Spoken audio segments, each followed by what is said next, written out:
อรู้มาบ้างแล้วนะครับเวลาผมทำงานเนี่ยเวลาเอานิ้วแตะหน้าจอนะ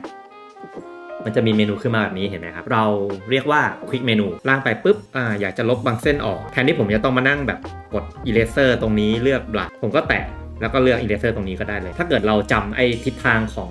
คำสั่งได้ใช่ไหมสมมุติว่าผมเพ้นอยู่แล้วก็อยากจะลบใช่ไหมครับผมก็ลากปุ๊บแล้วก็กลับไปเพ้นนะครับ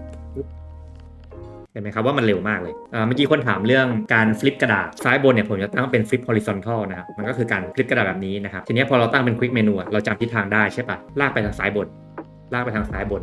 เปลี่ยนเป็น pen brush เปลี่ยนเป็น eraser ลากไปทางซ้ายบนทั้งนี้ทั้งนั้นเนี่ยมันอยู่ที่process ของแต่ละคนว่าอยากจะตั้งช็อตคัทยังไงนะครับเราสามารถแตะค้างได้นะครับแล้วเราก็สามารถเลือกคือคำสั่งเนี่ยแทบจะทุกคำสั่งเลยใน Procreate แล้วแหละนะครับแล้วก็ยังไม่หมดแค่นั้นนะครับคือ Quick Menu เนี่ยในเวอร์ชันล่าสุดเนี่ยมันสามารถสร้าง preset หลายๆแบบได้นะครับอย่างเช่นเนี่ย Standard ก็คืออาจจะวาดทั่วไปใช่ไหมใช้สเก็ตรูปตั้งอันนึง Color Flat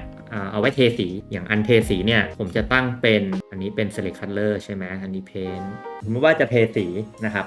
ตรงเนี้ยเห็นไหมปุ่มข้างล่างเนี่ยมันคือ Layer Select นะเนี่ย Layer Selectเราแตะตรงไหนมันก็จะเลือกเลเยอร์นั้นนะครับนะแล้วก็แตะรับลังปุ๊บ select layer line แล้วเห็นไหมเราจะเลือกเลเยอร์นี้ lock alpha แล้วก็เทสีเดี๋ยวตั้งเทสีก่อน fill โอเคสีแดงเลือกเลเยอร์นี้ lock alpha แล้วก็เทสีเปลี่ยนสีเลือกเลเยอร์นี้ lock alpha แล้วก็เทสี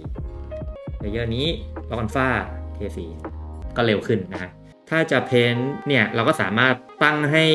Quick Menu เนี่ยเป็น Brush ก็ได้นะครับอาจจะสร้างขึ้นมาอันนึงเป็น Painting ใช่ไหมเราก็แตะค้างก็เอา Brush ที่ชอบเนี่ยมาใส่ได้เลยนะครับผมอย่างเช่นอาจจะเป็น Painting Acrylic ละกันนะครับแล้วก็ข้างล่างนี้ก็อาจจะเป็น Side Brush ละกันต้องเป็นอันนี้โอเคแล้วก็เปลี่ยนเป็นไซส์บางคนก็งงว่าเอ๊ะเราจะเรียกไอ้ Quick Menu นี้ออกมายังไงใช่ไหมวิธีการก็คือเราไปที่ตรงนี้ Preference นะครับแล้วก็เลือก Gesture Control นะตั้งใน Quick Menu ให้เปิดเป็น Touchแต่ถ้าหลายคนแบบว่าไม่ถนัดสามารถตั้งค่าเป็นแบบอื่นได้เหมือนกันนะครับอันนี้ก็จะมีแบบกดที่ปุ่มช็อตคัทกดที่ปุ่มช็อตคัทกับแตะผสมกันหรือว่าใช้แตะช็อตคัทกับ Apple Pencil ผสมกันหรือก็แตะ3นิ้วอะไรประมาณนี้นะครับผมไวสุดที่เคยลองมาก็คือ Touch นอกจากนั้นเนี่ยมันก็จะมีคำสั่งอื่นๆด้วยนะครับอาจจะแบบอยากใช้นิ้วเป็นการเบลนสีอะไรเงี้ยก็ได้เหมือนกันก็มาเซตตรงเนี้ยSmush เนี่ยเป็น Touch แทนจะเบลนสีนะครับเราก็ไม่ต้องสลับ